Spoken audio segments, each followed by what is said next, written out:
Yeah, so every year, at least for the last 10 years, Miracle Temple at the beginning of the year has participated in a 40-day fast. This year, what we decided to do was a fast where each person could choose what they wanted to fast from. And so we said, fast from that which will give you the opportunity to spend more time with God. So for some people, that turned out to be television. For others, it turned out to be, certain kinds of food. Sweets such as cakes, cookies. I love chocolate. I have a sweet tooth for candies and things of that nature. This 40-day fast, I decided to change my meals and refrain from white foods like sugars and processed foods and dairy. And I just said, these are the things I will not eat for 40 days. For some years, in all honesty, I've been praying about just getting disciplined with my finances. And I just had some challenges that made it difficult for me to get it under control. So I knew that when the fast began, I was going to be doing a financial fast. It was a total blackout period for me. Only food and gas. And even with the food, this particular fast was requiring me only to buy what was absolutely necessary. So if I had food in the cupboards, I could not buy any more until I'd used up what I had in the house. Prior to the fast? Yeah. Shamefully. Okay. I would get ready for work and I'd go to Auburn Pain and I would buy my croissant with egg whites and chipotle cheddar. And I'd have a good time. They know my name there. So we'd have a good time. And, they'd see me for lunch. Maybe. Probably. Perhaps.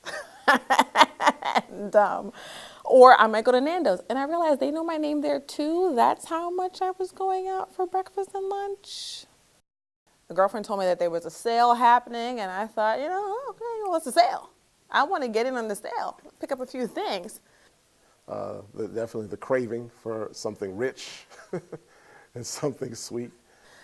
And then I had to put some things down, like, wait a minute, I don't need anything. I was amazed at God's ability to give me that space between stimulus and response.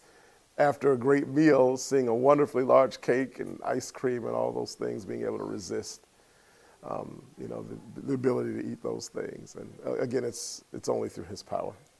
I was becoming a better friend to Him, to God, in this journey. Like, you told me you would help me. You told me I can do this. I know the tools. Okay, I'm going to try. Just hold on to my hand while I try. So it wasn't a lonely journey. And so for me, to give up, obviously, an item that I really didn't need, but yet had a craving for, what replaced it was more of a craving for God and reading through these Gospels, the 40 days in the Gospels that we had taken time to really focus on. I needed help in order to get that kind of discipline under control, but not my control, His control. So it was about surrender. And in surrendering, I realized that that's what freed me up a little more. Does that make any sense? That's what freed me up a little more. Giving it over to Him and saying, okay, God, this really is yours. Everything I have really is because of you. And if I give it to you, then I really am freer than I thought I was. Yeah, well, I think we don't fast more in the church because fasting seems hard. But fasting is not about exercising willpower. It's about quite the contrary. It's about surrendering our will to God and allowing Him to give us the strength that we need to achieve whatever goal or practice that we've set out for the fast. And so learning how to really depend on God and to rest in God is the purpose of fasting. And I think when people really begin to capture that, then fasting doesn't seem so unwanted or unwelcomed in our lives.